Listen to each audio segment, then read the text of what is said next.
Well, good evening and welcome to the Board of Education meeting for Greeley School District 6. This is the 28th day of March, 2022. This meeting will now come to order. Please stand and join us for the Pledge of Allegiance to our flag. I pledge allegiance to the flag of the United States of America and to the republic for which it stands, one nation, under God, indivisible, with liberty and justice for all. Ms. Lemon, will you call the roll for us, please? Director Bentley? Present. Director Mash? Present. Director Matthews? Present. Director Mueller? Present. Director Norwood? Present. Director Pappas? Present. Director Sullivan? Present. All board members present. Thank you, Ms. Lemon. Well, again, welcome whether you are joining us in person, and we have a full house tonight, or online. We are glad that you're with us tonight. I just have a few announcements that I want to get through tonight for you. First, we have our board and our superintendent are hosting 3 community listening sessions beginning next week to gather feedback and advice from community members regarding the school district and the public education in Greeley School District 6. And so I want to give you those dates and encourage everyone to attend those. The first is April 5th. It's from 5 to 6:30 at the Evans Community Complex Banquet Hall. That's 1100 37th Street in Evans. Again, that's Tuesday, April 5th. Then on Thursday, April 7th, from 9 to 10:30 a.m. at the Family Funplex out west. That's 1501 65th Avenue in Greeley. We'll have one there. And then in 2 weeks, right back here at 6 o'clock, April 11th, 6 to 7:30 in this room, 1025 9th Avenue. For those of you watching at home, we encourage you do need to sign up. We don't need a lot of information from you, but we do need to have a good idea of how many people will be at those listening sessions. We will have some of our principals and district administration leading those, and we just need to make sure that we have enough space and enough people slated to help us with that. A few other announcements, a few regarding Greeley West. One, I don't know if you missed it, maybe in the paper, but we opened the south wing of the Greeley West High School, the new Greeley West High School. It's a fantastic new facility. We've opened our career and technical education spaces and classrooms. We've opened the gym now, and there are so many windows and so many wide hallways for students to walk down. It is absolutely beautiful, and we can't wait for you guys to get to see that. We will not officially have a ribbon cutting or open that officially till the north side of the building is done, and that will be in August. But look for that opening along with the opening at the Twainton Academy and the new Chapello edition. Those will all be happening in August. We also had some difficult news with our construction at Greeley West. Most everything has been on time and under budget, and which has been amazing. If you know anything about construction these days and having to get steel on time. But we learned last week that there is asbestos in the roof of the main complex, and there's much more than was anticipated. And so that is going to delay if we don't do something. And so what we've determined to do, and maybe if you're familiar with Greeley West, you know this, the final day of school this year for Greeley West will be April 29th. We will continue to bring students in person to the newly constructed school or other venues, students who need additional support or need to complete concurrent enrollment classes, to take assessments, including AP and IB tests, to complete projects, and for those who need additional support. So we will have that for students. We also, we have cleared this through the Department of Education, and there's a plan, or at least one being formulated, for teachers to complete their contractual hours for the time period. We know this is, I'm a Greeley West parent myself, so I understand the inconvenience this is for our parents, and inconvenience this is for our students. This is simply something our contractors did not expect, and we are sorry for that inconvenience. But that that has not stopped our Greeley West students. And so I want to recognize a few students, and 3 of them are from Greeley West.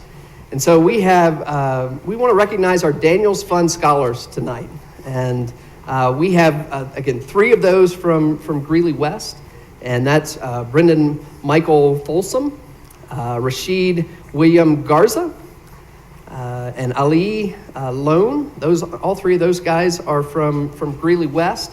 Then we also have Garrett Cole Yaki from Frontier, Lucero Cervantes and Denzola from Early College Academy, Rachel Maria Higgins Camacho from Northridge, and George Spencer Paladichuk from Northridge. I'm sorry for mispronouncing anybody's names. I know that we have one of those scholars here tonight. Do we have any other scholars that are here tonight? Rashid, would you stand up so that we can recognize you? As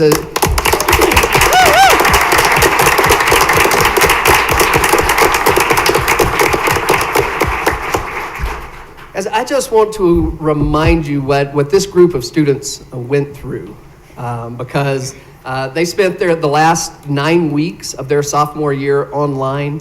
They spent the first semester of their junior year in hybrid, being online 2 days and in classroom 2 days. And once everybody returned, they had to deal with all the construction, and just the parking alone kept all the administrators out there every morning. And so these kids, this group, it's always an honor when anyone is recognized as a Betcher Scholar, Daniel Scholar, but this group of kids and everything they've been through, their accomplishments are amazing. So congratulations to those 7 scholars. We are so proud of you as a board and proud of you as a district. I also want to congratulate somebody else, and that is Stella Van Buskert. Did I pronounce that right? Stella's a Northridge student. She won a silver medal in the National Scholastic Writing Competition. Less than 2,000 works receive a national medal, which places her in the top 1% of the submissions. And her poetry compilation called Selected Works of an Anti-Winner will be published in the Scholastic's online galleries in June, and you can look for that as well. So congratulations to those students. And we also want to recognize some administrators tonight. And the first person we need to recognize is Miss Jessica, and forgive me again if I pronounce your name, but Miss Jessica Kyle. Would you please stand up, Miss Kyle? Miss Kyle is going to be the assistant principal at Bella Romero.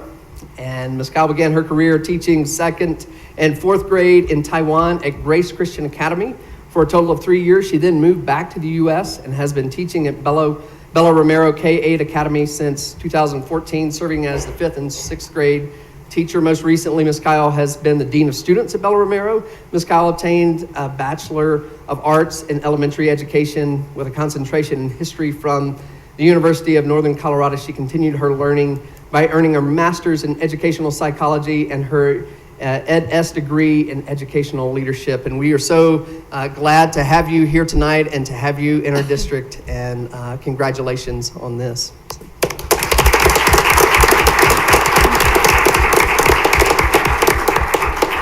The next person we want to introduce is Ms. Judith Morales. She is also going to be an assistant principal at Bella Romero. Ms. Morales began her career teaching as a CLD teacher at Bella Romero K-8 Academy for 9 years. Most recently, Ms. Morales has been the assistant principal for Salida del Sol Charter School. That's since 2014. Ms. Morales obtained a Bachelor of Arts in Social Science from the University of Northern Colorado. She continued her learning by earning her Master's of Arts in Educational Leadership from the University of Colorado as well. And so, welcome, Ms. Morales. We are so thankful that you are here, and congratulations on this position at Bella Romero. Our next person is Victoria Leonard. Did I say that right? Or Leonard? Leonard. Okay. Ms. Victoria Leonard is going to be the new assistant principal at Greeley Central, and she began her teaching career at Carrizo Springs, CISD, in 2013. After relocating from Texas to Colorado, she most recently is an instructional coach in the Aurora Public Schools. Her combined educational experience is 9 years. She obtained a Bachelor's of Science and Mathematics from Tarleton State University. She continued her learning by earning a Master's of Arts in Educational Leadership from Sul Ross State University. She's currently working towards obtaining her doctorate in education and educational leadership. And so welcome to the district, and we're glad to have you as well, Ms. Lennard.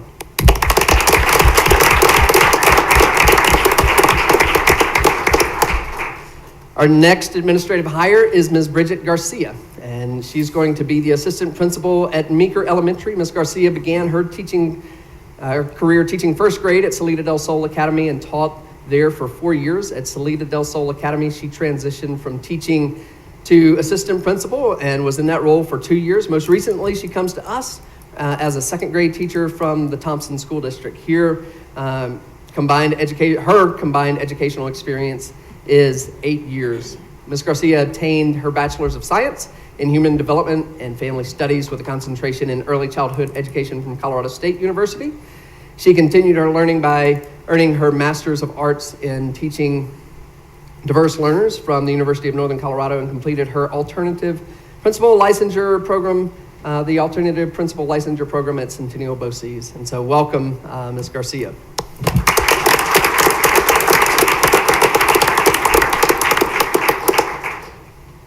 Our next administrator, and I think final one tonight that we need to recognize, is Mr. Brian Wiese. He is going to Winograd K-8 to be the dean. Mr. Wiese started his career in law enforcement, serving in Arizona. He relocated to Colorado in 2012 and began working for the Larimer County Sheriff's Department. He began his educational career in 2014, working at the Poudre School District as a fifth grade teacher. Most recently, he comes to us as a physical education teacher from Maplewood Elementary. His combined educational experience is 8 years. Mr. Wiese obtained his Bachelor of Science in Public Administration from Grand Canyon University. He continued his learning by earning his Master's of Arts in Elementary Education with licensure from the University of Northern Colorado. Most recently, he completed his principal certification in educational leadership at Lamar University. So, welcome. Is it Mr. Wiese or Breeze? Breeze. Okay.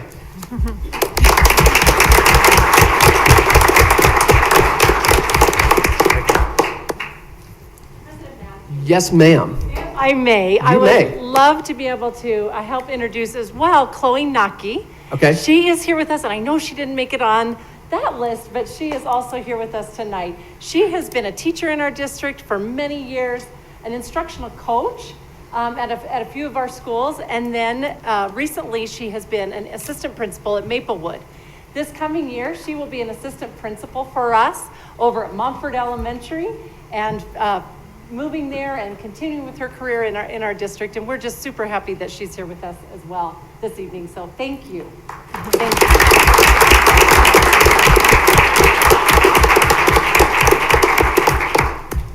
There's one other person I needed to recognize, and that is our Chief of Security, Mr. John Gates. And he, this last weekend, along with his wife, Patty, shared the annual Sonny Mapelli Distinguished Citizens Award for 2022. And this is the second year in a row that one of our administrators has won this distinguished award, Dr. Pilch winning that last year. And so congratulations to Mr. Mayor John Gates. We appreciate you and all that you do for our district as well. So.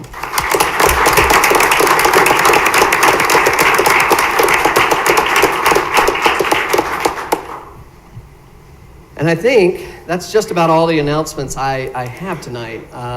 You'll notice that's a lot. That's a lot more announcements than I normally do, and that is because our superintendent, Dr. Pilch, cannot be here tonight. She is recovering from an illness, so she's excused, and we wish her a speedy recovery from our board. But that's all the announcements that we have tonight, and so we are now to the portion of our agenda where we actually need to approve the agenda, and so we'll need a motion to move forward. I move that the Board of Education of Greeley Evans School District 6 approves the agenda as presented. Second. Thank you both. Is there any discussion on the agenda? Hearing none, Ms. Lemon. Director Bentley? Yay. Director Mash? Aye. Director Matthews? Aye. Director Mueller? Aye. Director Norwood? Aye. Director Pappas? Aye. Director Sullivan? Aye. Motion carries 7-0. Thank you, Ms. Lemon. We are now to our Council of Student Representatives report. So I'd like to invite our Council of Student Representatives to come forward.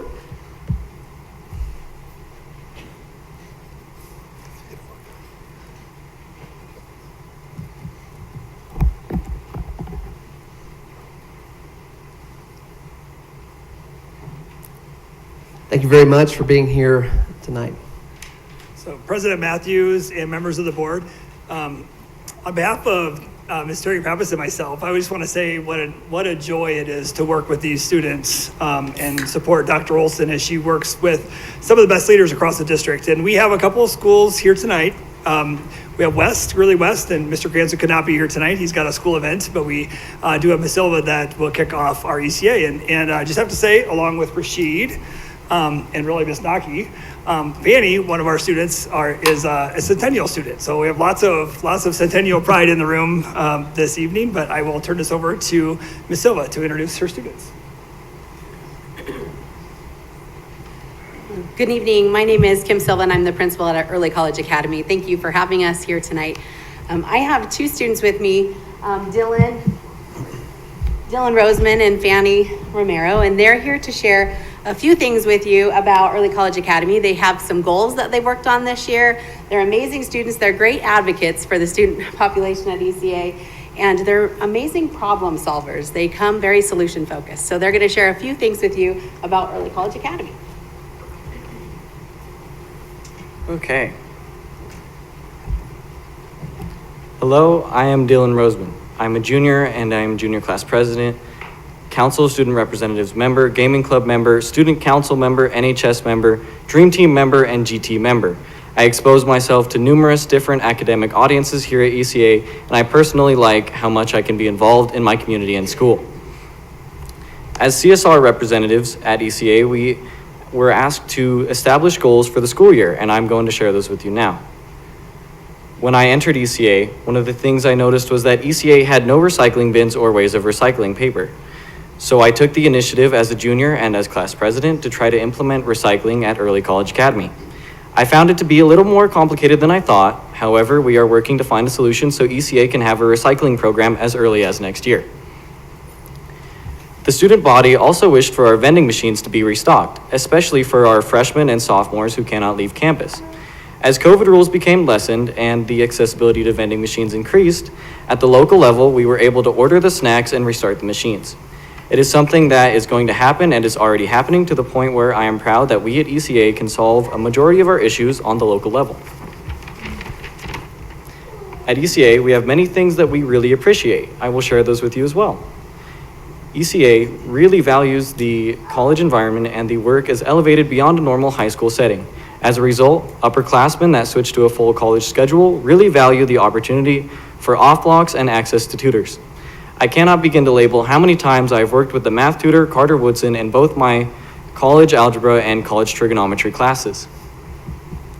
ECA is a small school, so people know pretty much everyone in their grade, and the family type of feeling develops as classmates bond over higher education and academic pursuits. Teachers never see students as another number as they make efforts to give the individual time to students who want it. I value this bond that develops between students as we more efficiently and effectively work when commonly motivated in a more than healthy work environment. Thank you for the opportunity to represent ECA. I would now like to introduce my fellow representative, Fanny Romero. Good evening. My name is Fanny. I am a junior at Early College Academy. I am a Council Student Representative member, Student Council member, NHS member, and a Dream Team member. I enjoy being involved at my school, and in our community. One more area of opportunity at ECA is to continue to work on improving additional support for students who are feeling stressed and overwhelmed with the course load. At ECA, we are high school students taking a mixture of college courses and traditional high school courses. This course load can create additional pressure. Principal Silva has done an amazing job providing help to students with after-school programs, Saturday school. We also have amazing tutors, a social worker, counselors, and an academic advisor. We are working on continuing to add social events, more opportunities to socialize, interact, and have fun. As Dylan stated before, we have many things to appreciate. Another glow we have at ECA is our high school graduation rate, where most of our students graduate with their high school diploma and their AA degree. As previously said, ECA has done an amazing job providing us with great teachers, professors who help us. ECA size allows us to get one-on-one time with our teachers and professors to get extra help if needed. Superintendent Dr. Pelch, President Matthews, and the Board of Education, thank you for your time, the opportunity to speak and represent ECA.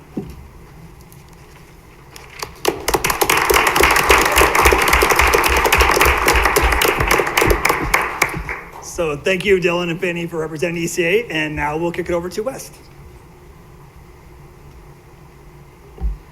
Good evening, and thank you for having us here today. My name is Jilly Huang, and I am an IB junior at Greeley West High School. Along with being the vice president of Council of Student Reps, I'm also in various community service extracurriculars and in orchestra as well. I'd like to start off by saying the students at West are beyond excited to begin this journey at the new Greeley West High School. Thanks to everyone that has helped us through the process, and we really appreciate all the hard work and dedication that has been through this process. It is such a wonderful feeling being able to look through windows in class. Along with the excitement of the new building, despite all the challenges and obstacles, Greeley West students and staff are accomplishing so much. An example being the 3 Daniel Scholars that Mr. Matthews has mentioned, and all the other scholarship recipients, sports teams, and staff achievements as well. Greeley West Spartans are really proud of, Greeley West staff are really proud of us student Spartans. In addition to all the successes, West is also doing a pretty good job of incorporating student voices. From being one of the first Greeley schools to have a student-led equity team, to our wonderful newspaper class, and all the clubs and organizations we have making things happen. It's just the beginning of getting more student voices involved and more teachers understanding the importance, but knowing that our staff is trying to integrate more student voices into appropriate decisions makes me proud to be a Spartan.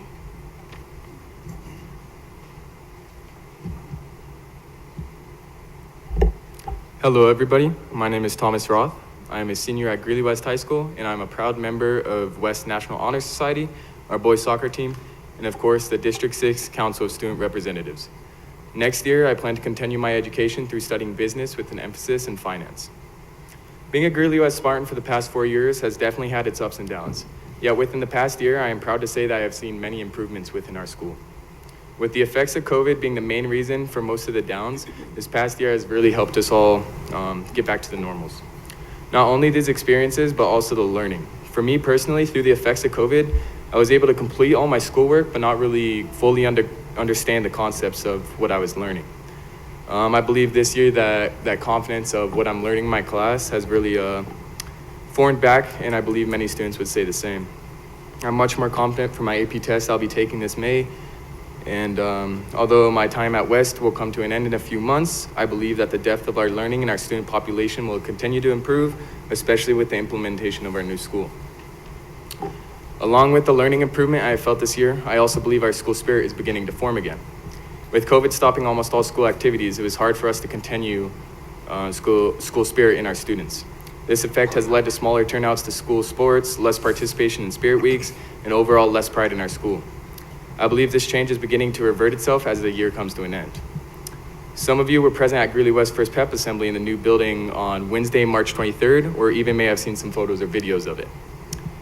But being able to finally have a real pep assembly again that wasn't outside or in a crowded or small gym really excited many of our students. For many of the freshmen and sophomores that came into high school with virtual learning, it was the first school spirit activity that they have participated in. This is where I believe the main improvement has shown. Many of these underclassmen were acknowledged in the assembly for their good grades and excellence and were asked to stand up. Seeing many of these students proud or smiling as they were being acknowledged, and eventually cheering in the activities that took place is much more school spirit than we have seen in these past 2 years. Although this is an area we've seen improvement, I believe it still has a long way to go. I am optimistic that students in these upcoming years at Greeley West will continue to form the school spirit and will have much more pride in their school. This improvement will reflect in many areas such as their grades, attitudes, attendance, participation in their overall treatment of the school. Overall, I believe that the changes we have seen in our school this year and school district this year have been beneficial and effective to our students, and I am happy with the way my senior year has gone, and I believe many students are as well. Thank you for allowing me this opportunity to speak, and have an amazing rest of your night.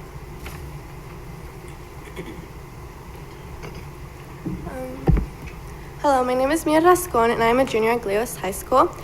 A little bit of myself, I'm part of the IB program, AVID, and other extracurricular activities. I am planning on going to college, but I haven't decided where quite yet, but I do know that I want to take a law pathway and hopefully retain all the IB credit I am working towards right now. Greeley West as a whole consists of a very diverse body, and I think this is definitely a glow as it is a portal to learn something new every day as one always encounters people from different backgrounds. Greeley West has felt to be very welcoming and will continue to be throughout the legacy of our new building. I don't think we can emphasize enough how excited we are about our new school, and I would just like to thank you guys, the member of our community, and the staff for making this a reality. I think that just basically wraps everything up, and I would like to again thank the school board, Dr. Pilch, who couldn't make it today, but we would still like to thank her for the opportunity to speak today and represent West on the CSR board for the time granted to us this evening. Thank you.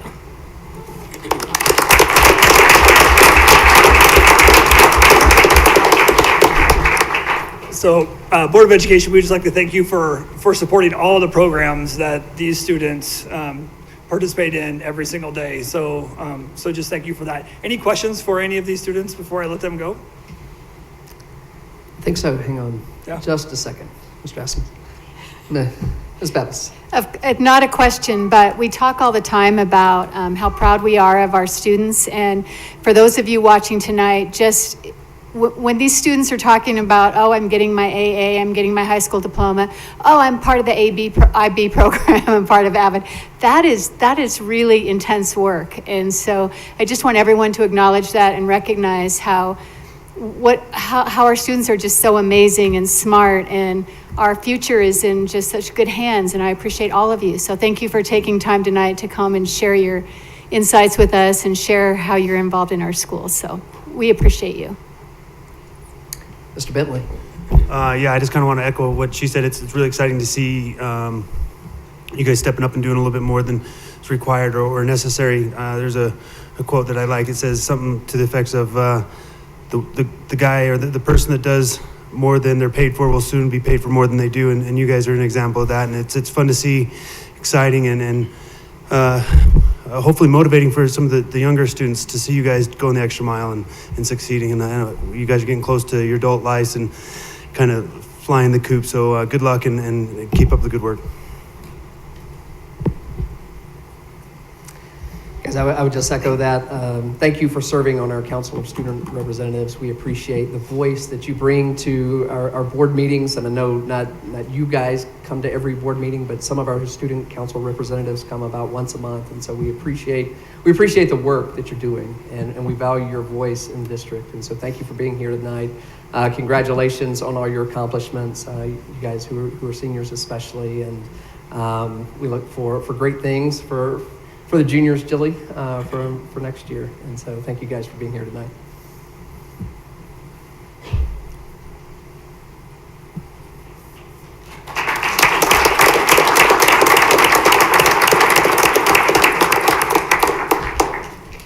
Next is our classified council employee of the year. And so I think Ms. Myers is going to come to the podium and make this presentation. We have seen the list of possibilities, but we have not heard who's winning. So, well, thank you, President Matthews and board. I will actually bring up Linda Rula and Julie Lewis. They are co-presidents of the Classified Council. This is an annual award that the council gives out to a classified employee in our school district. They get many nominations for this award, and we had some really good ones this year, so I'm going to give them a minute to talk about that and then introduce this year's winner. Good evening. My name is Linda Rula. I am the Activities Secretary at Brentwood Middle School and Co-Vice President of Classified Council. My name is Julie Lewis, and I'm co-vice presidenting with Linda, and I am the facility use specialist for the school district. Classified Employees Council is a district-wide organization consisting of one classified employee representative from each building site. The Classified Council is organized as one body representing all classified employees. Meetings are held on the first Wednesday of each month during the school year. The objectives of the council is to serve as a communication link between classified employees and the administration in all different aspects. Each building representative may express any questions or concerns that any classified employee may wish to have addressed by the council. Building representatives are provided with copies of the meeting minutes that may be shared with other classified employees. Every year, Classified Council accepts nominations for the Outstanding Classified Employee of the Year.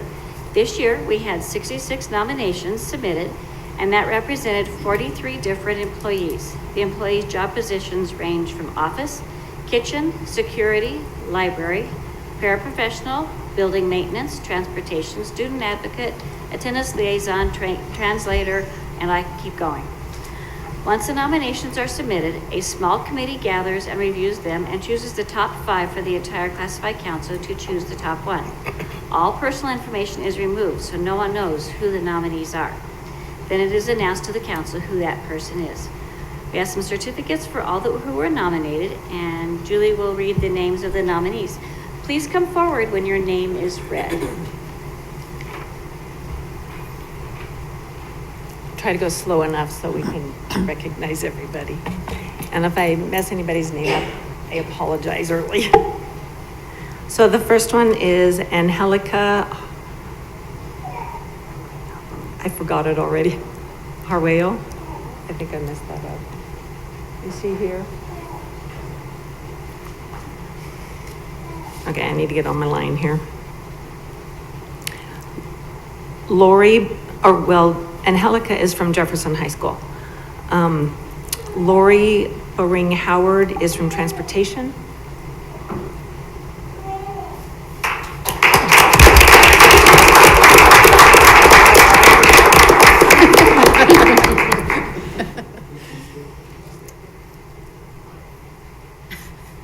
Ruth Brinker is from Romero 4-8.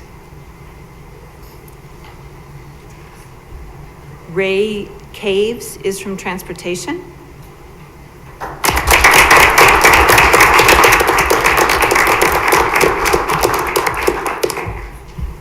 Desiree Clark is from Franklin. Dylan Duvall is from the Early Child Center. Diane Elkins is from Transportation.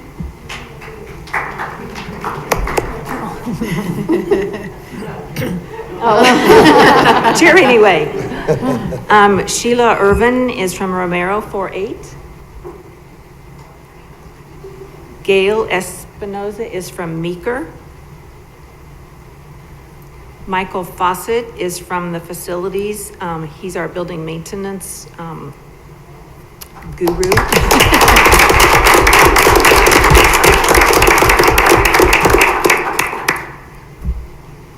Yvette Finger is from Greeley West.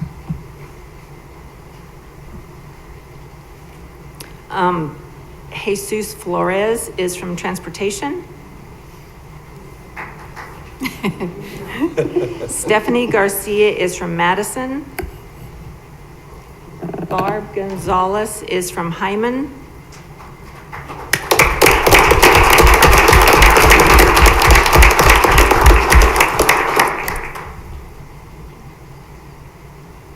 Carla Gutierrez is from Gap. Ashley Hallman is from administration. She apparently worked the COVID drive-through, so kudos to her and all of that. Is she here? Matt Halsey from Franklin. Diane Holstein from Transportation. Rebecca Jaramillo, the Early Child Center. Josh Jimenez from Admin. Rick Johnson from Transportation.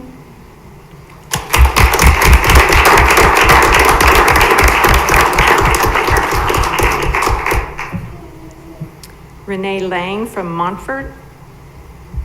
Shannon Levin from McCullough. Elsie Lyons from Romero 4-8. Wendy McSween from Hyman.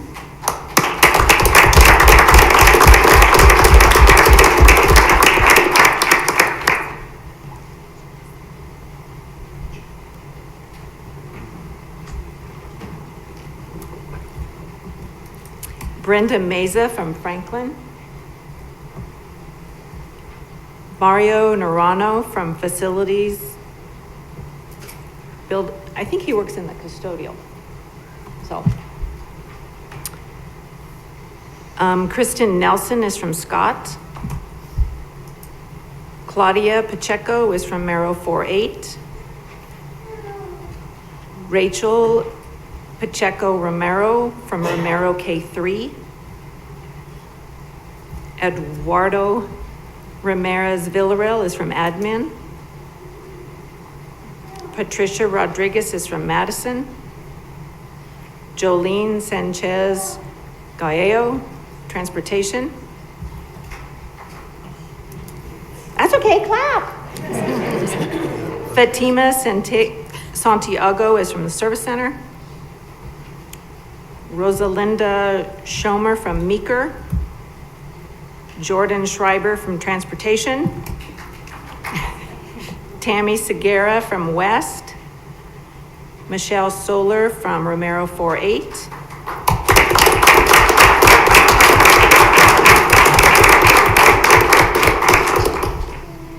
Phil Orickson from Central. Christine Viken from Hyman. Sydney Williams from West Admin Building.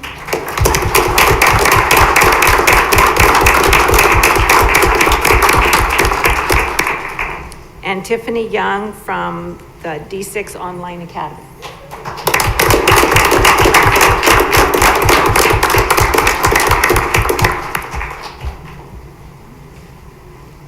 And our last one, the one that was chosen for the classified employee of the year, is Amy Luster from Central.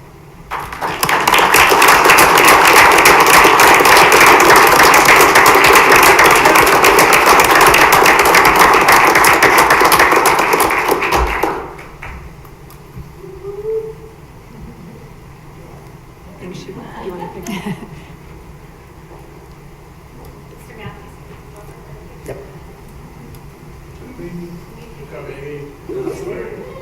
Oh. Yes, please. Put your stuff out. Oh, totally.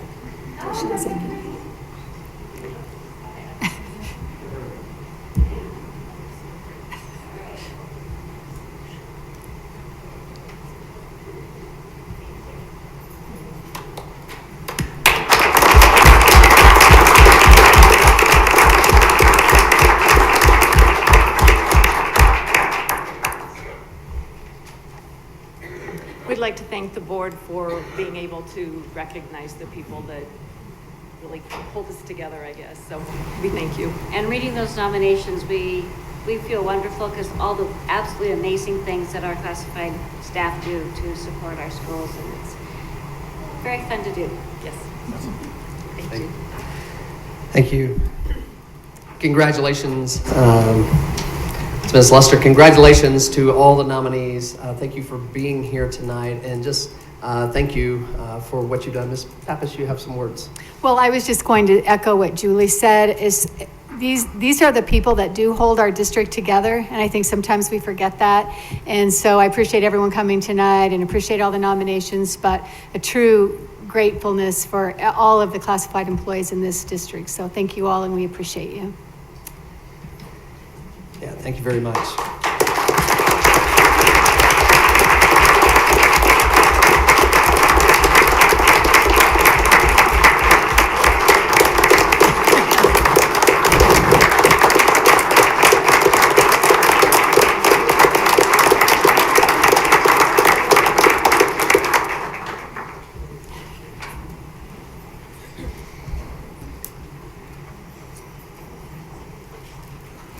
next item of business is our Greeley Creative District coloring book presentation. And we have two great friends of the district, Miss Sandy Magnuson, Mr. Rob Cassidy from the Arts Commission to present this year's Greeley Creative District coloring book. And so we invite you up, and thank you for being here tonight.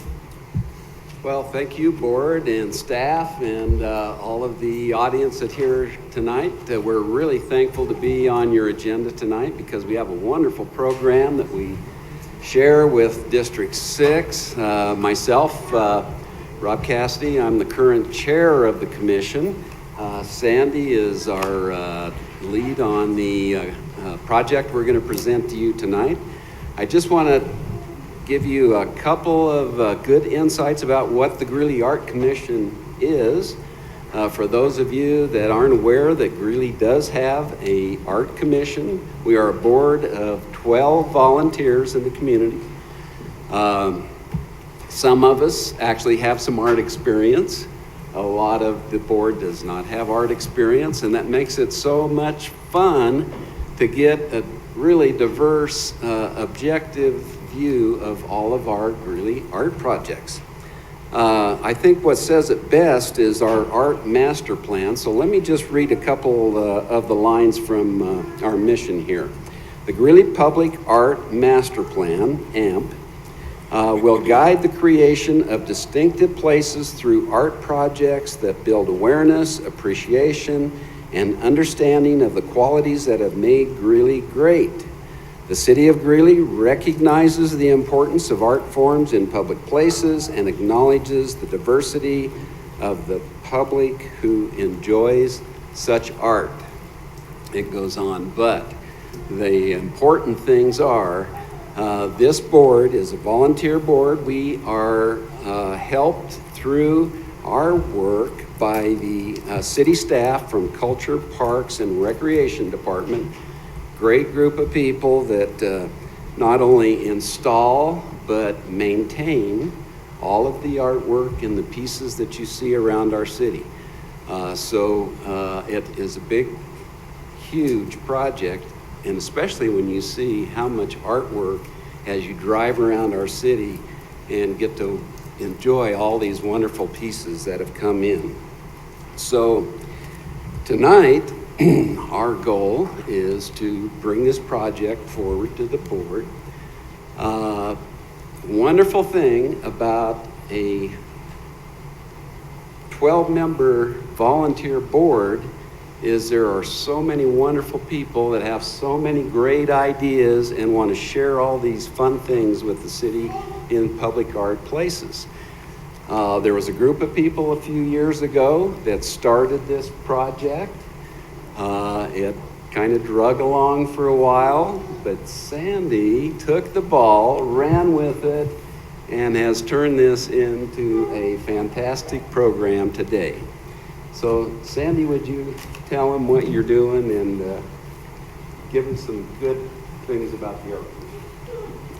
Thanks. The Art Commission has partnerships with the district, and I must say there were several of us. You all remember Ed Rogers. He was significant in the initial stages as well and throughout. And though he is no longer on the Art Commission, he's going to help us again next year. So there's a love for this coloring book. So you should have received coloring books, the 7th edition. Now, you know, this is only for 3rd grade students. And so Rob and I had to really do some maneuvering to get special permission to bring them for the folks around this table. And because we got the first level of permission, we pushed it a little bit further and we said, oh, it'd be so nice if we could take colored pencils. And they said, yes, shh, do not tell anybody. No one else got colored pencils but you. This is the 3rd grade coloring book only for 3rd grade students in District 6 and in Greeley. We had several reasons, and the project was begun before I came onto the Art Commission, so we had a variety of goals, but mostly we wanted the students, their families, their teachers, and any other adult who sees this coloring book to recognize, appreciate, and help protect Greeley's amazing public art collection. And for the children, I want them to understand that because they are residents of our city, this art is theirs. They own it with us. So our first distribution was 2014, and as we were preparing this year, I reflected on my first conversations with Teresa. I hope she doesn't remember. I had a vague, at best, idea of what we wanted to do, and yet you so patiently worked with us, teased out the questions, helped us understand that there were really important procedures that we totally supported, we just didn't know, to help us get the right number of books in boxes to the buildings and ultimately into the hands of children. Teresa, we can't thank you enough. You have helped us year after year after year.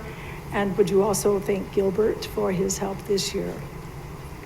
And to all of you, thank you for what you do, your commitment to our students' rich, broad education that absolutely includes the arts. Rob was going to tell you you had to stay within the lines. I talked him out of it.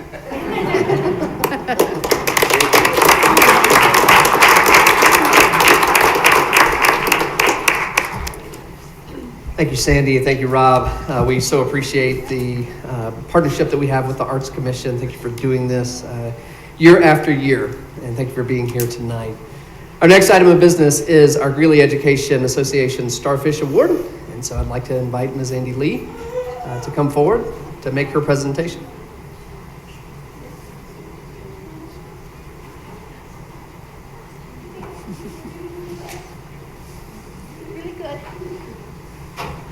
Hi, everyone. I am so excited about tonight. We are actually running the gamut of District 6 tonight. I am honoring Amanda Rockwell. She is one of our kindergarten teachers over at Jackson. And we started this evening with our high school students talking to us. So what a fun evening. I had the privilege of being Amanda's classroom twice. And the first time I was in a reading lesson, and it was amazing.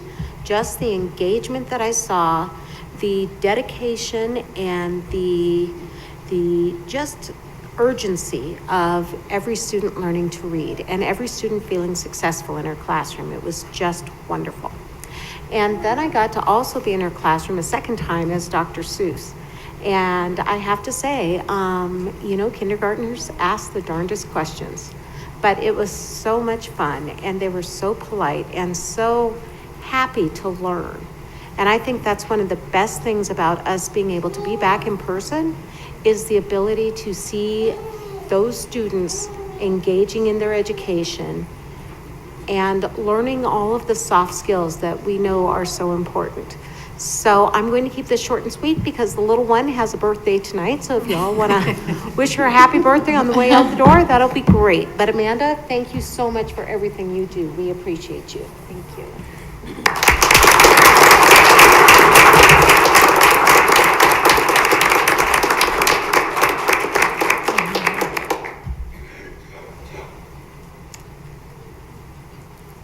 Well, thank you. Thank you for being here again tonight. We appreciate what you do, and happy birthday to the little one. And so we are through our announcements and recognitions, and so if you were here to be recognized or here to be part of a recognition, just know you're welcome to stay, but you're also free to go, and this is generally a pretty good time to do that. Our next item of business is our public participation regarding our public participation. We used to have two different public participations regarding agenda items and non-agenda items, and we've combined those. And so our board welcomes comments from our community members and has dedicated this portion of the agenda to provide an opportunity for the community to present brief comments or pose questions to the board. Written testimony or speaker handouts must be submitted to the board secretary, not to individual board members. The board typically does not engage in discussion or provide an immediate response to the input, but will ask district staff to respond as appropriate.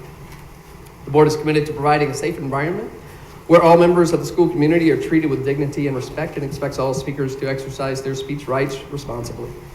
Defamatory or abusive remarks are always out of order. Speakers will be heard in the order in which they signed up to speak, and comments are limited to, it used to be 2 minutes, but now 3 minutes. And so our first person tonight, but I'm not sure if she's here, is Miss Amber Jensen. Is Miss Jensen here? Miss Lemon?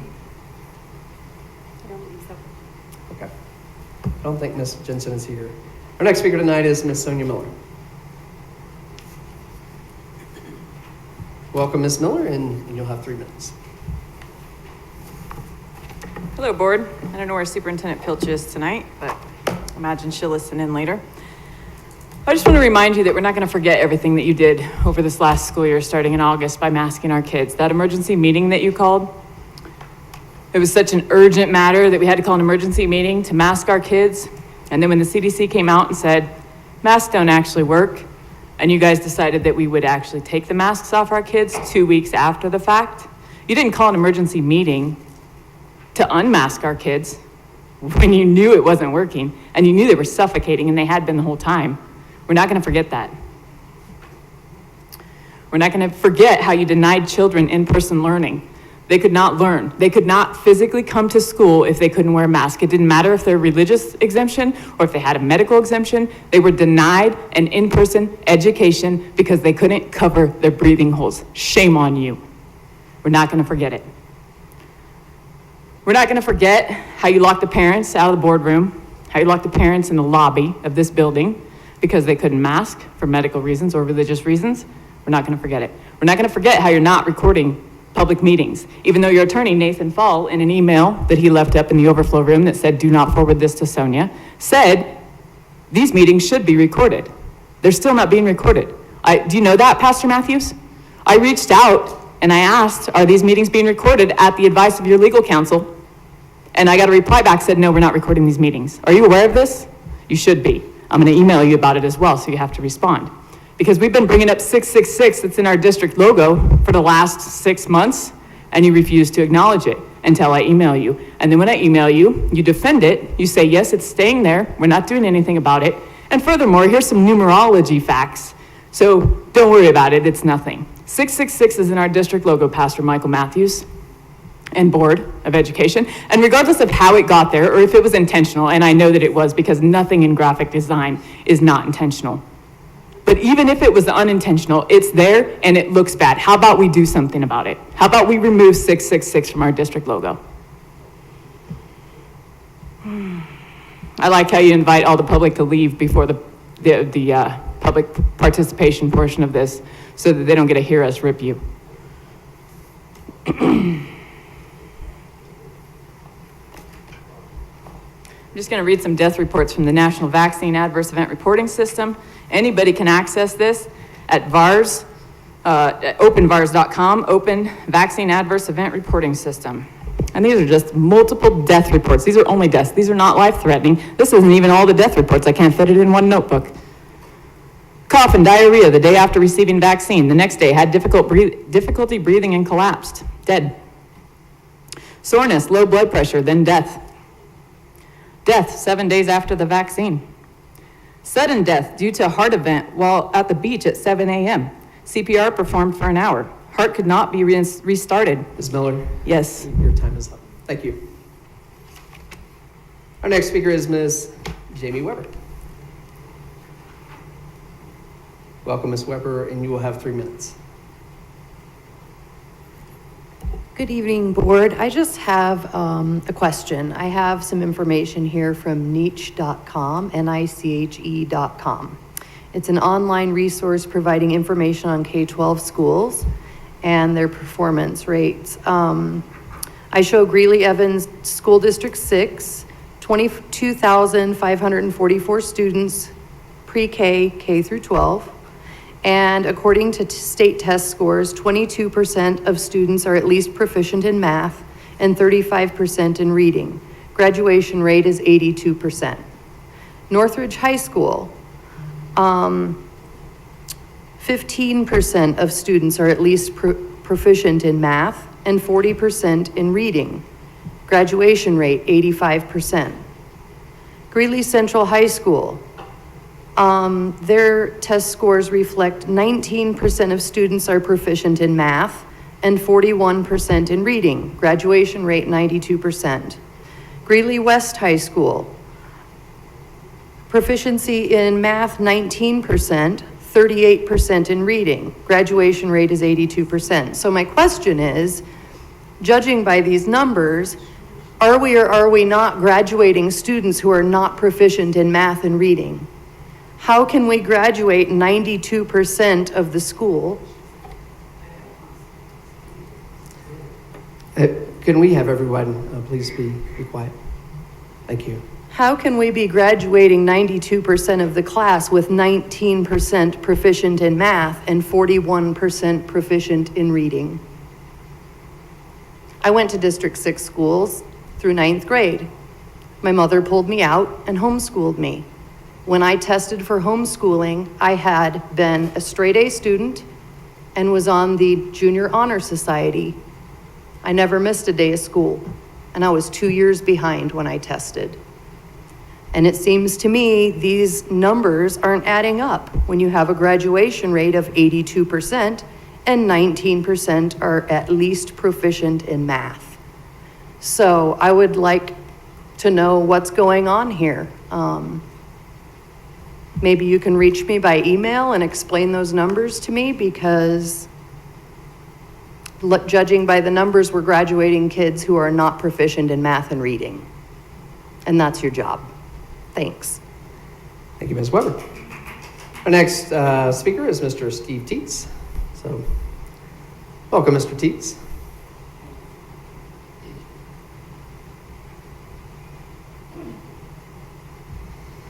And you have 3 minutes.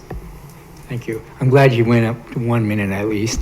My name is Steve Teats. I'm in Greeley, and 2 of those students are better as public speaker than I am. Doesn't take much, but anyway. What I'm up here for is 2 things. Number 1 is transportation. We're still having problems on the Greeley-Evans Transit with the students' behavior, and also a security, I should say safety problem, because sometimes they don't, most of the time they'll go in the back and they kind of clutter up front. And also there's a back door, and a lot of times they stand right in front of it. Now, if the bus gets in, God forbid, in an accident or had to stop, somebody can go through the door, and that's what I'm concerned. And I have brought the somewhat of the subject up months ago. Also, the other thing that I'm concerned about, and I've seen too as well over the last few years, is the housing and homeless situation here in Greeley, as well as throughout the country and the world. I keep this short, but last year in March or April, when we had 2 weeks of very cold weather, I was going to the bus stop and I saw this family, and the child was definitely under 12, and it was a cold night, and I don't know how they made it through the night. And what I've understood, families are having a lot of problems now, or even just to be able to stay in their home or even an apartment. So I just want to bring that to your attention if you don't already know. And yeah, it's a big problem. And also too, I do want to make an announcement. The compliments of the city of Greeley, April 14th at 6 o'clock at the, I'll think of it, the rec center. They're having a forum or meeting about housing and homelessness, and I would, as a citizen of Greeley, I would like to invite you to that. Thank you. Thank you, Mr. Teats. I do believe those are all the people that we have signed up to speak tonight, and so we're now to our work session report. Ms. Lemon, will you give us our work session report, please? The board discussed upcoming events and planned which board members will attend each upcoming high school graduation. Legal counsel Nathan Fall gave a legislative update. The board discussed 3 upcoming community listening sessions on April 5th, 7th, and 11th. On April 11th, the board will not hold a work session, and the regular board business meeting will take place at 4:30 p.m., followed by the listening session at 6 o'clock p.m. The board concluded with a debrief of the work session. Thank you, Ms. Lemon. We are now to our superintendent's report, but as I mentioned earlier, our superintendent is sick tonight and is not able to make it. So we will not have a superintendent's report tonight. We are now to our consent agenda And I do want to just remind everyone what our consent agenda is. These are the items on which we have already decided they don't need discussion from us, but that does not mean the items on our consent agenda are unimportant.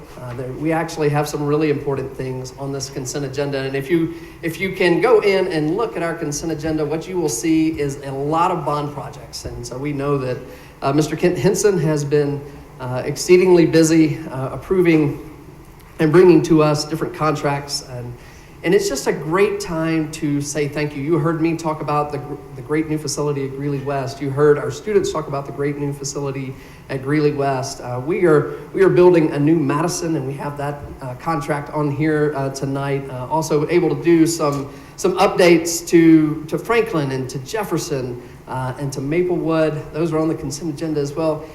It's a great time just to say thank you to our community, and thank you to our taxpayers, and thank you to our voters and those people that truly have believed in our students and want to make sure that they have the facilities that are necessary for them to succeed. And so that's our consent agenda tonight, but in order to pass it, we'll need a motion. I move that the Board of Education of Greeley Evans School District 6 approves items as presented on the consent agenda and authorizes the officers to sign any and all contracts. Second. Thank you both. Is there any discussion on the consent agenda? Hearing none, Ms. Lemon, will you give us a roll call vote, please? Director Bentley? Aye. Director Mash? Aye. Director Matthews? Aye. Director Mueller? Aye. Director Norwood? Aye. Director Pappas? Aye. Director Sullivan? Aye. Motion carries 7-0. Thank you, Ms. Lemon. Our next item of business is the designation of record. And so this is an action item that will need a motion. I move that the Board of Education of Greeley Evans School District 6 designates Nathan Fall as the attorney of record to represent the district for truancy proceedings. Second. Thank you both. We'll open discussion, and normally I would kick this over to Dr. Pilch, but since she's not here, I'll give this to you, Mr. Fall, to introduce what this is and why it's coming before us tonight. Yeah, thank you, President Matthews and members of the board. So we have been outsourcing our truancy docket to a local firm here in Greeley. We are going to be moving that truancy docket in-house to my legal department. And so we will be taking over that truancy docket starting in April. And as part of the transition, the court requires that we have this designation of record signed by you, appointing me as the attorney of record for truancy proceedings moving forward. And I just to add to that, a lot of reason that we're doing this is really for efficiency purposes, having everything internal. I can work directly with Renee Fleece as well as Mr. John Gates in terms of the petitions and the other paperwork that's required. It's also going to provide a cost savings to the district by not having to pay that outside law firm for these services. And then also just kind of some big ideas here. I can see we have Jesse Tiarena and David Reyes here in the audience, and working closely with the attendance liaisons and other advocates in the district to help improve our attendance so we can keep students out of the truancy court. So, thank you, Mr. Fall. We may have a few questions for you before we begin discussion. Mr. Bentley. Hey, I'm just not familiar with that process or what you guys do through that, and maybe if you just explain that a little bit for new guys. Yeah, so truancy, it's a statutory requirement that children, we have compulsory education laws in the state of Colorado, so students are required to go to school. And if they fail to go to school, 4 unexcused absences in a calendar month or 10 unexcused absences in a calendar year, they would be considered habitually truant under Colorado law. And from there, we can initiate what's called truancy proceedings, which essentially brings that child into court. So now the court has jurisdiction over the child and their parent to make sure that they're going to school. It has its flaws. The system really does. But as a school district, we're obligated to initiate truancy proceedings if children aren't going to school. Is it quite common? How many truancy proceedings are there annually or on average or however you measure those? Yeah, they're very common. I would say we probably have several hundred in the system right now. A lot of those are on hold. They're just being monitored because once the petition is filed and the court accepts it, then they're essentially being monitored to show improvement in attendance. So, you know, I would say the vast majority of those cases are on hold and just being monitored, but, you know, I think we're going to be filing, you know, 24 referrals in April. And this is definitely the time of year when we get a lot of them.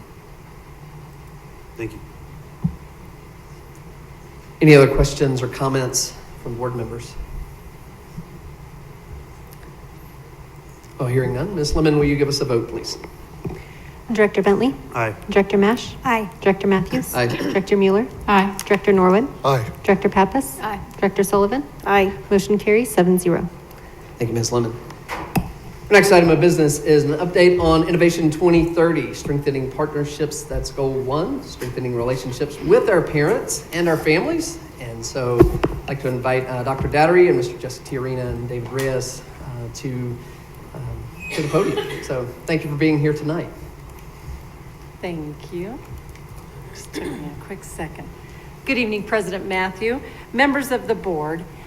We are pleased to share with you tonight, myself, Mr. Tiarina, and Mr. David Reyes, the Innovation 2030 Strengthening Partnerships Update, and specifically the work that we're doing around family partnership. With the leadership of both Jesse and David, the District 6 Family Center has become an established resource for students and families across our district. Over the past 5 to 6 years, we have gone from a welcome center, which was a office room, to this family center. And it is a building now, just right catty corner from this one. It's a small building, but it is a building with some classroom space, with a few offices. And this is a space where many of our students and our families are able to access learning, additional supports, and services to address their students' academic, as well as additional educational and environmental needs. So we're going to share this update with you tonight, but just know that these two and the work that they're doing is just truly instrumental in the lives of many of our kids and many of our families across our district. So it's just with pleasure that I get to share this with you. And it is grounded, of course, within our District 6 mission and vision of engaging students in a well-rounded and excellent education, preparing them to be college and career ready. I always love this slide. It is our slide of our values as a district, and every one of them applies. But there's always those couple that stand out. And we certainly, as we discussed this, noticed that how much we build positive relationships with our students, families, and our communities within this priority and goal area. And that we truly commit to excellence, innovation, and continuous improvement. And I think you'll see that within the actions and the things that we speak to tonight. So as you know, within our Innovation 2030 plan, we have the 4 goals, but the very specific one tonight is on strengthening partnerships. That District 6 enhances student success by communicating, engaging, and collaborating with our communities and school partners. So specifically, as I mentioned, we will share with you about goal 1 and strengthening relationships with parents and families. And within this goal, there are 2 objectives that we are really focusing on. And the first is about developing and implementing a comprehensive district-wide family partnership plan that will be utilized at every District 6 school.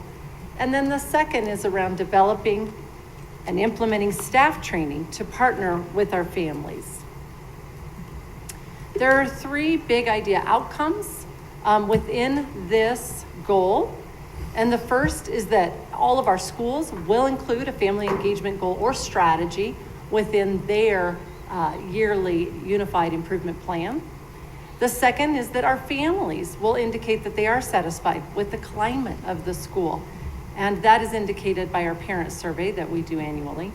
And that the third is that our staff will be trained in effective systems of creating family partnership, and will use those strategies to support student learning and achievement.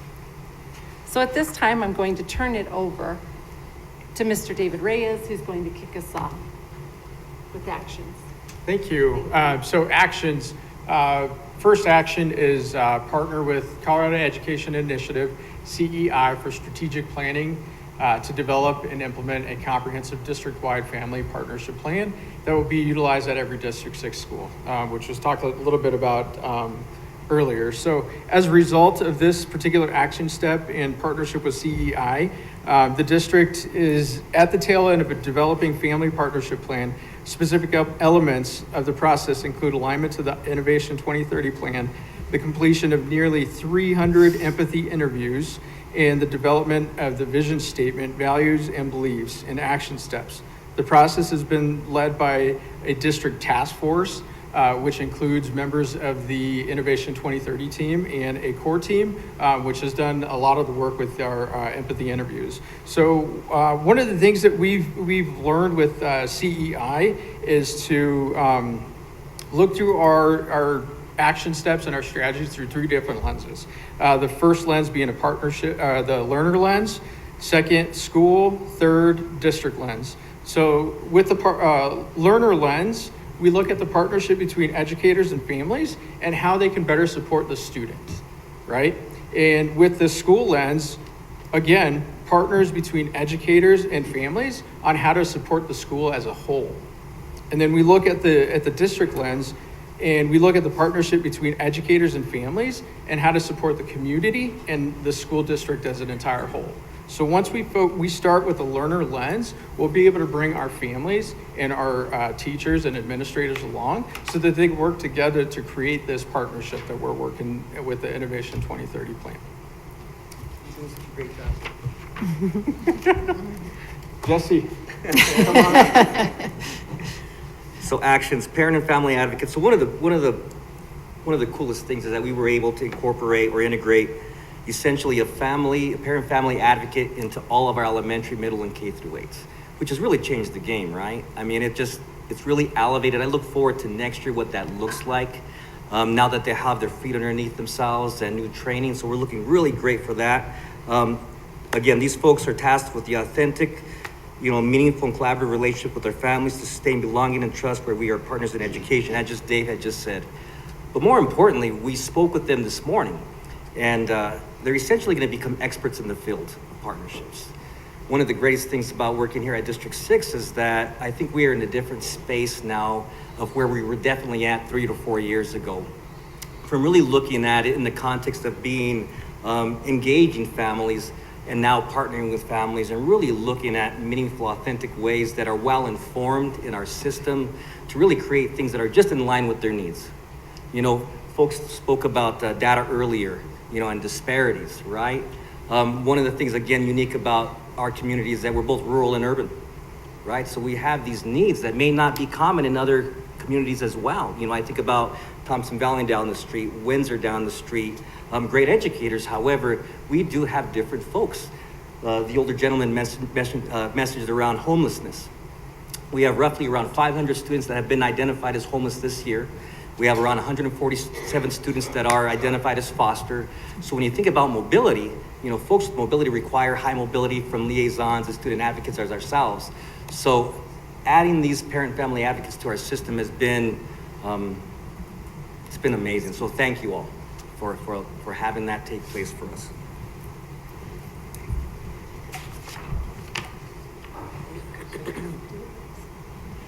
So, as Dave mentioned, we partnered with Colorado. Actually, no, Dave, you do this. Okay.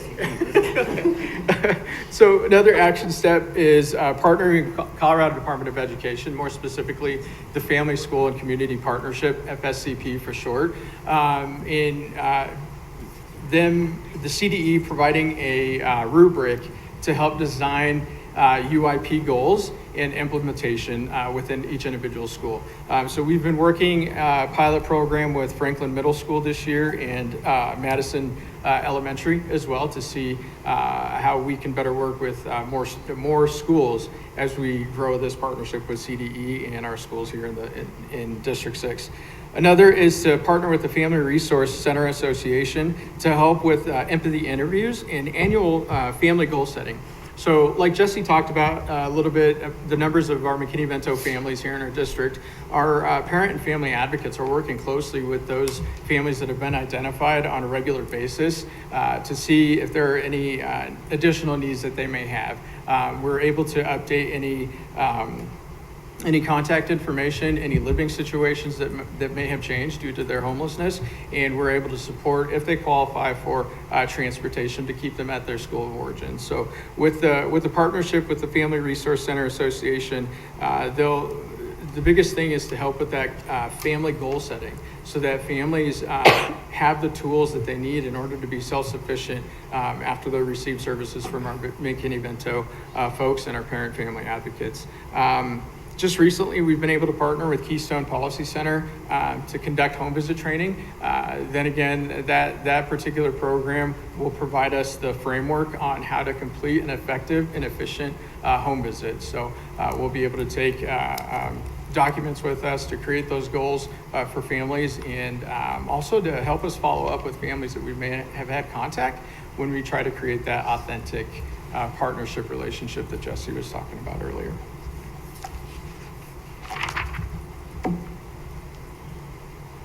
As you can see from the current outcome data, there's room for improvement and growth. But already, like David being added to the team as our District 6 Family Center Coordinator, our advocates have been able to really begin to identify authentic ways to address some of the disparities that are taking place. So of course, our goal by 2025 is to have 85% of our families. Survey will indicate satisfaction with school climate section of the annual parents survey. Currently it's at 74%. If you were to look at the trends for the last 3 years, they fluctuate between 74 and 76%. Another outcome data baseline we're looking at is by 2025, 90% of our schools will have a family engagement goal or strategy within their UIP, their Unified Improvement Plan. And already we are getting to work of what that looks like to bring that into the context. So we're super excited that that's going to be a major improvement strategy in their Unified Improvement Plan that they can work towards with action steps, address some root causes. And again, the work that David has done with our student advocates, with our family liaisons there at the Family Center has been amazing. At any point in time, they are addressing any kind of disproportionality that's taking place, any kinds of needs in real time. So I can't say enough. And I do see that we achieve these outcome measures, maybe even sooner than later. So I'm super excited about that as well. Next steps. So already we've been able to share some of the strategic planning with our principals, with some families, with the District Accountability Committee, and we are already hearing some optimistic feedback. We have schools primed and ready to elevate from engagement to partnering, and now with an established District 6 Family Center and additional internal stakeholders, our parent family advocates, we have the capacity to go deeper into the work at a larger scale. For instance, on June 10th, we are going to have a Title I conference here at the district, which is going to be unique for our district. It's going to be huge. We're going to really do some explicit intentional work with 11 schools, 12 campuses, to really look at how that supplemental funding from federal dollars really begins to address any disparities that are taking place within our community. Again, we're going to continue not only with culturally relevant or responsive practices, but we're about sustaining practices. It's how do we model and behave in a way that we are sensitive and authentic to the folks that we are serving, regardless of their diversity and where the backgrounds are coming from. And again, literacy supports. One of the things that we're going to do explicitly is going to be, how do we support literacy at the home? You know, my own personal lived experience, I didn't necessarily grow up with books in the household.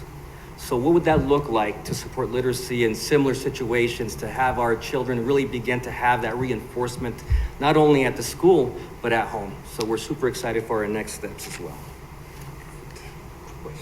Yes, so I just want to thank you for giving us some time this evening to share this with you. And I would be remiss if I didn't say, I said to Mr. Jesse Tijerina, I didn't tell you, he is our Director of Cultural Excellence and Family Engagement. And then, of course, Mr. David Reyes, who is a position that we were able to add this year with all of the amazing work that's happening. And he is our Family Center Coordinator. And much of this, well, all of this could not be done without the two of them, plus the many folks that come around, and our principals in the buildings that are continuing to support our families, our teachers that have those conversations every day and every week with families as well as with their students. So these folks and the work that they're doing is just providing such an incredible foundation in which we can continue to grow and continue to excel in this area. So apologize for not sharing their titles when I introduced them earlier, but we will take any questions or comments you may have at this time. I mean, what's really affirming is in the last month or so, weekly we get emails from Summit County, Thompson Valley, Poudre School District wanting to come and visit the family center. So it's gaining some momentum. We're getting a really great reputation. So we're really proud of the work that's taking place there. Stacy might say that it's us that are doing the work, but really it's our folks that are in that building, in and out, you know, addressing those situations that are really having that work take place. So we couldn't be more proud of our folks in there. Well, we do have some questions for you. I wasn't watching, but my entire board has lighted up. I think Ms. Mueller is first. So, thank you, Mr. Tijerina, I'm sorry, I'm going to mispronounce your name, and Mr. Reyes for all the work you're doing. I think I had the privilege of hearing you speak at CASB conference like 2 years ago during the pandemic. And it brought up a question as you were presenting this. You were doing a lot of work, a lot of expansive work. Have you seen coming out of the pandemic and families, you know, coming back into the school system that the need has increased? I would say that the need has been exposed, right? So I would say already things were already moving towards that direction. There was always these needs. However, you know, COVID really, you know, revealed something that was dormant to a lot of folks that may not have actually seen it or understood it at a different capacity. But because of that, I think also our folks were of an understanding that they have needs that maybe they themselves didn't know that were things that we can address or help address. So I think it's a combination of both, but I would say the pandemic, the silver lining is the fact that it revealed a lot of inequities that were taking place that maybe some of us were unaware of. And a follow-up question to that. I know that homelessness, one of the big concerns is our lack of housing inventory, frankly, and that housing prices are so astronomically high. Are you able in your capacity, and forgive me if this is beyond the scope of your work, to partner with the area organizations that are trying to also, you know, deal with homelessness in the area? More and more. We have a really great partnership with our Greely Transitional House, our Greely Family House, where it's an opportunity for folks that are under a certain economic bracket that we can get into housing. So no, yes, and our plan is to continue and really grow those efforts with community organizations or culturally embedded organizations that are also trying to address the same needs. Great, thank you. I think perhaps Ms. Mash is next. Yes, thank you for updating us and for all the work you're doing. I was curious about the empathy interviews, just kind of like what were those exactly? How did you select the families? And if you have any like demographic data. That's a great question. So we did gather demographic data as far as ethnicity, language spoken, gender that we were interviewing. So our core team was tasked to interview as many people as we could, educators, community members, students. So me working at the Family Center, I literally went outside, made it uncomfortable for a lot of people, and just literally grabbed them from the street and started asking these questions. So in particular, what is the most important thing about your child's education?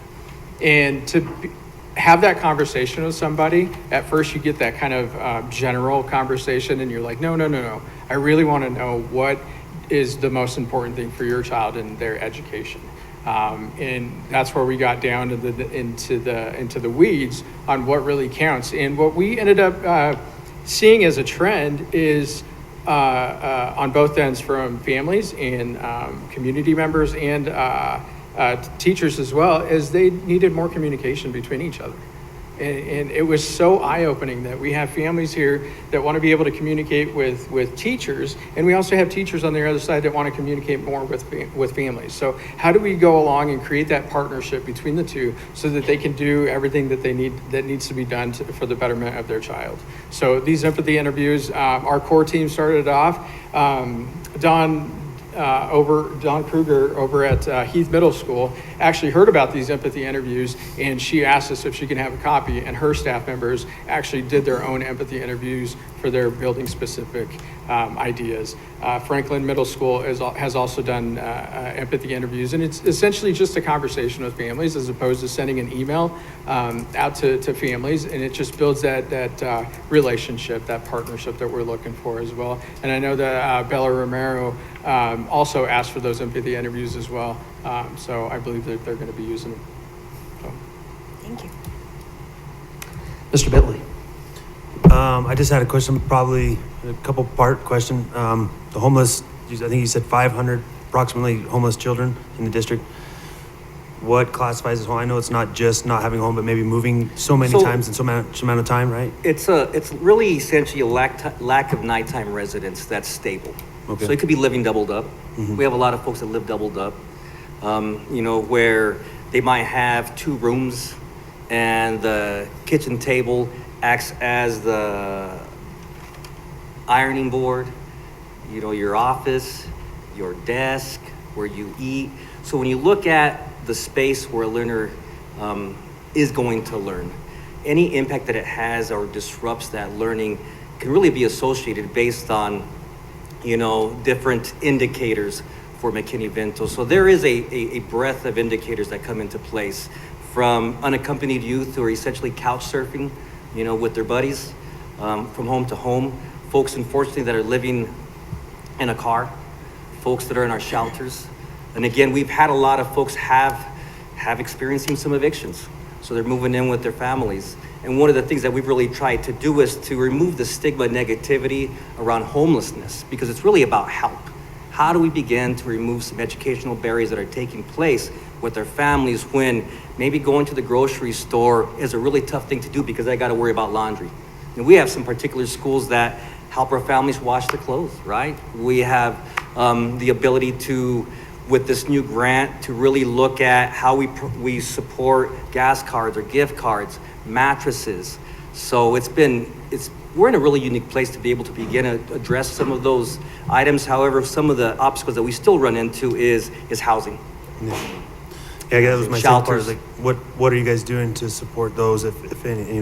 Just kind of like, there's a lot of opportunity, I guess. So it's kind of the right, and that's sky's the limit. So but we work with our shelters, and in situations where we need short-term stays, we're able to leverage certain funding for short-term stays at hotels around the community. So that's something new that's been a result of COVID, some COVID-related grants. So we do our best, and we don't always get it right. We don't always find our folks, right? But I think we're doing a lot better than we have been in the past. I think we have a really strong team to really begin to address those needs. And again, our parent family advocates have been huge in identifying and referring families to us. So, and Mr. Eisenhower can attest to that, just the work that he does at his Title I school when we're looking at, supporting our students that are highly mobile. Yeah, it's just kind of a heartstring, it's not. It's tough. Yeah, they're they're not a product of their, that's not their fault, but they're getting the consequences, so. And I still think that reports will tell you, national reports will tell you that 1 in 30 children right now are experiencing homelessness. So we roughly should be around 800. Right? But we have such high mobility, especially throughout COVID, that we're just doing our best to find our folks. Thank you. Ms. Pappas. Yes, thank you for your report tonight. As always, we appreciate the work that you do. So I did have a question about the empathy interview as well, but thank you for that explanation. That sounds interesting. And I also wonder, because you do have access to so many families, I'm making the assumption that you're hopefully reaching out to those families and hopefully we'll get a representation of families that you've worked with before at our listening sessions, because it sounds that can be really helpful for us as we move forward. And then I do have a question about the goals that you have. So one of your goals, if I remember this right, 2025 is that 90% of the schools will have a family engagement strategy on their UIP. I'm just curious why only 90%? I think, so I could just speak to that in that there's always, would we want 100% yes on any given year? There is going to be different strategies and things that schools do need to be working on, and this is one of those that while a school might get some things going and then that is stable and continuing, then they might work on some other things. So in that next year, maybe they would drop off. But the majority of our schools will likely have this. And so we really didn't think that that 100% is, for a variety of reasons, would really even make sense in just 1 year, right? So having all of our schools get this district plan in place and then having some strategies and implementation measures that are in real time with the work that they're doing, in addition to the other work that they're working on as well. Thanks. Yeah, thank you.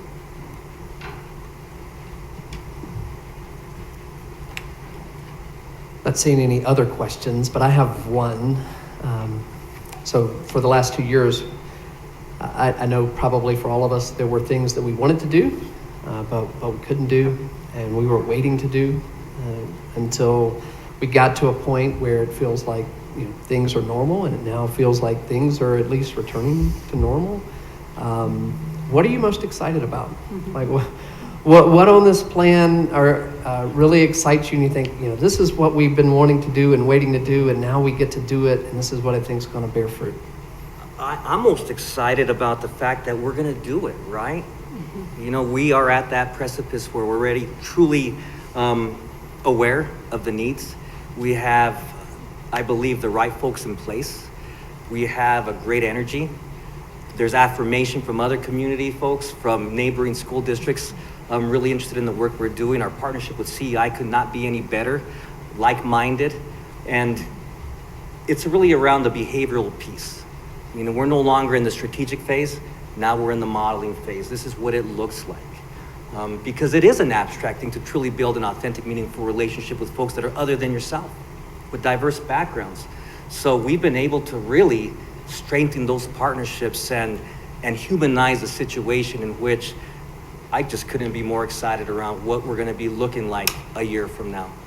It's always been one of my goals to really look at it in the sense that not to only support the folks that are in the highest need, but I think all folks have a need. So in looking at this concept, it's looking at really truly district-wide supports, where we're looking at fulfilling the needs of 18,000 students within our 28 schools, right? And if they're interested in our help, our charters and our privates are more than welcome to get some love from ourselves too. So no, we're super excited. That's what I'm most excited about, is that I truly see the work taking place already in pockets. So it's going to be awesome. And we're going to be recognized. I truly believe we'll be nationally recognized for the work that we do here. So. Yeah. I thank you. And I think the thing that I would add in addition to all of that is how grateful we are to our community and our partners. And when you were speaking to the work and the many different aspects that the Family Center does for our families and for our students, it is because of the amazing partnerships that they have created with a community to provide supports for our families in ways that we alone cannot. And so for that, we are so grateful. And I think that is truly unique. People do tell us that doesn't just happen everywhere. And our Greeley and Evans community, they are amazing, and they come right alongside these gentlemen, the folks at our Family Center, the people in our schools doing the work to provide the supports for our kids so that we can do the education, so that we can do the work, and they have what they need. So we're very grateful for that. So thank you. We're very grateful for you and the work that you're doing. And so thank you, Dr. Dattery. Thank you, Mr. Reyes, and thank you, Mr. Tiarina. Thank you for being here tonight. Our next item of business is our Madison Elementary School renaming. And this is an action item that'll need a motion. I move that the Board of Education of Greeley Evans School District 6 approves the name change request from Madison Elementary School to James Madison STEAM Academy as presented. Second. Thank you both. All right. Well, again, thank you. See Mr. Tuttle here to introduce this. So welcome, Mr. Tuttle, and I will hand this over to you. Thank you so much. President Matthews and Board of Education, I appreciate the time just to share with you a little bit about Madison and where we're at with all the work that's going on over there. As you know, our bond is underway. You've shared some of the updates, and we are getting ready to break ground and open this new facility in fall of 2023. But let me turn it over to Steve Eisenhower, the principal from Madison, and let him share with you a little bit about the first few things there. President Matthews and Mr. Tuttle, thank you very much. and Board of Education. It's a pleasure to be here. I want to thank, especially as you've heard throughout the night, our voters who passed the bond and allowed us as a system to design some incredible facilities and build some incredible new facilities. And Madison is fortunate to be one of those. We, along the way, have had 3 committees that I'll briefly talk about. Our first is our Mission and Vision Task Force.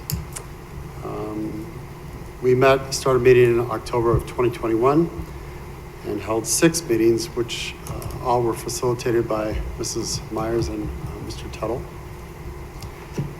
They worked hand in hand with our committee members, along with the architects, Horde, Copeland, and Mock, to design our new building and start with grounding us. And we established immediately our values, which are listed right here. And it didn't take long for our committee to realize, based on the tightly woven commitment of our scholars, our staff, our parents, and our community member, to call these our family values. And as I've mentioned in the past to you as a board, we consider ourselves a family. The School of Madison itself, with all the stakeholders, are very much a family. From there, we established our vision and our mission, which are listed here.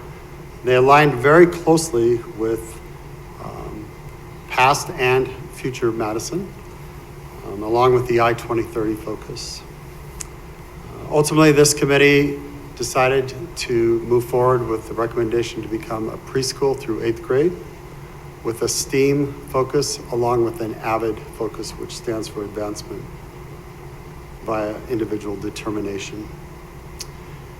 The next committee was our design committee. It was facilitated mostly by Mr. Henson, Mr. Tuttle, and our architects.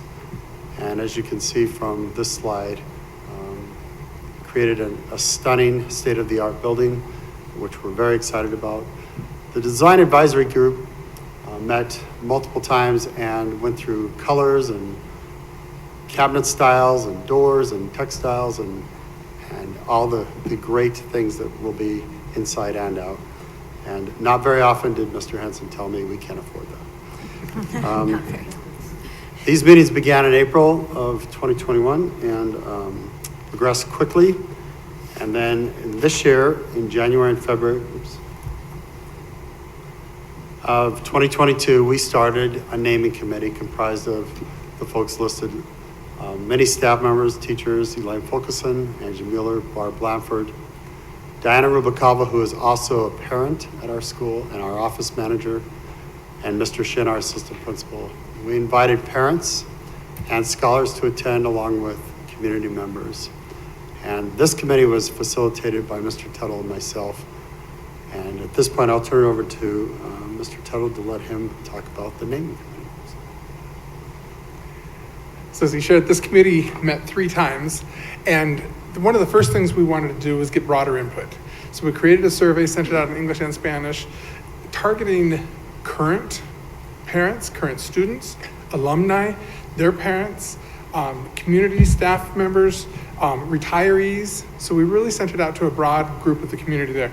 You can see we got 94 respondents there, and of those, it was overwhelmingly wanting to keep some version of Madison. And I see Terry smiling there. She's got a heart for Madison School.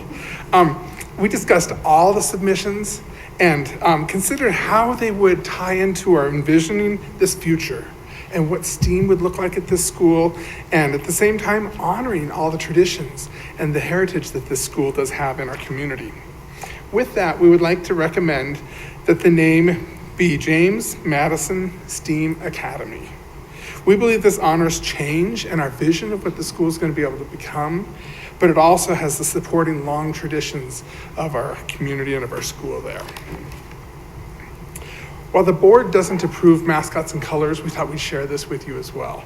There was a discussion about the mascot, and they'd like to keep the Eagles as their mascot. But after a gathering input from students, they'd like to change their colors to gold and black and update the mascot a little bit more to represent the academy that would allow middle school students to also wear this with pride. So with that, I'll turn it back over to President Matthews. Thank you, Mr. Tuttle. Thank you, Mr. Eisenhower, for being here tonight. Just wondering if we have any questions or comments from board members. Ms. Pappas? I feel like I've been responding all night, but so yes, Mr. Tuttle. When I first heard about the renaming of the school was when we visited Madison a few weeks ago, and I was like, oh no, we just cannot change the name of the school. But I will say that I feel like your proposal for this name with the vision and also keeping the tradition is just the right thing to do. And so I appreciate all the work that both of you have put into this. And so I'm so excited about this and looking forward to this. So thank you very much, and I will absolutely support this renaming of Madison Elementary. Thank you. Again, I don't know that there's much else to say, but other than thank you, and thanks to the committee that works to find a new logo and new colors and new graphic eagle and updating the name. And so thank you. We look forward. I think we are is it tomorrow? Tomorrow we're breaking ground on the new facility. It's next Tuesday. It's not tomorrow. Okay. Yeah. Next week. Okay. I was thinking that week went pretty quickly. But yeah, thank you. We look forward to breaking ground with you in just over a week. So, our next item of business. We need to vote on that. Oh, we do. Thank you. I told you guys that would happen at least once tonight.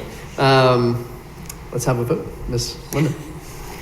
Director Bentley? Aye. Director Mash? Aye. Director Matthews? Aye. Director Mueller? Aye. Director Norwood? Aye. Director Pappas? Aye. Director Sullivan? Aye. Motion carries 7-0.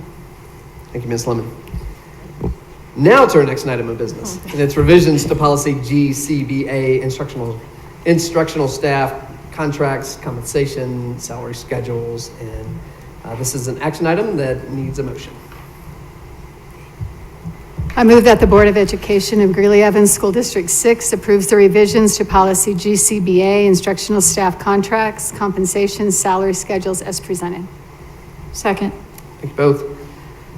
I don't know if there are any questions. This was something we looked at our last meeting, and just some wording changes have been made, but are there any questions or comments from board members?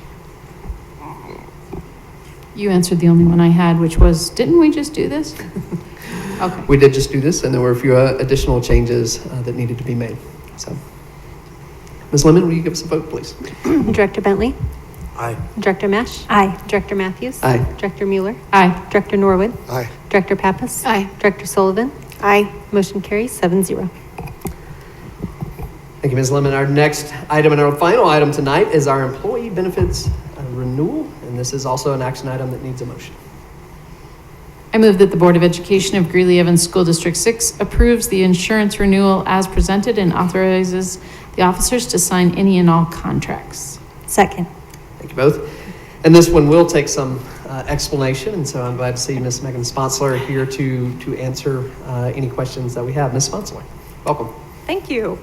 So this is an annual process, and some of you have seen me up here before about this time of year, but we go through this process every year where we look at our insurance plan, our benefits options available to our employees, and it is time to renew those options. So first of all, we need you all to approve what our recommendation is, and then after that, we need our employees to go online and sign up for their benefits. So tonight, our recommendation is to continue with Aetna. We have been with Aetna now for several years. I was looking at the dates here and I went, wow, that's been a long time. But we are so fortunate that we have had a true partnership with Aetna. They have been so wonderful to work with. You can't say that about very many insurance companies, but they truly do listen to us, what we need. They help us work through those tricky issues with some of our employees. So they have truly been a partnership through this. And I think that partnership is reflected in the rate increases that you see in your packet. Really, over the past 7 years, the rate increase has been 3.8%. And I think for insurance costs and health insurance costs specifically, That's pretty unheard of to have rate increases of that magnitude. This coming year, for 22-23, that renewal will be 8%, so it will be a slightly higher increase than what we have seen in the past. But we feel fortunate because I think all of us have seen how important the healthcare sector is the past few years. The impacts of COVID and other illnesses on our healthcare system, and I think that has just driven costs up substantially over time. So it's interesting to me that really what is driving our costs as a district plan is our prescription plan. And so that is truly what's pushing our costs higher. And I think if you go to the pharmacy and you get something filled, you probably feel that in your own pocket. But that is truly what is causing our costs to increase. So we're fortunate that we do not have any plan changes with this this change for next year. It's truly just a cost increase. And once again, as part of our negotiated agreement with our teachers, we will cover the base level plan. So there will be a plan available to all employees, benefit eligible employees, at no cost to them. There are additional plans available that if they choose to sign up for those plans might cost a little bit on a monthly basis. And then of course you can add dependents, children, spouses to your plan as well. And that cost is paid by the employee as well. We don't have any changes to our dental plan or our vision plan. Those will be staying the same. And then we will continue to offer some different voluntary options. So some plans like accident insurance, hospital coverage, and life and accidental death and dismemberment coverage. So those are all options available to our employees. Our benefits open enrollment starts next week. So please, for all of our employees, we need you to go online starting next week and sign up for your benefits. I'll be happy to answer any questions you might have. We might have some questions, and I'm not sure if we do though.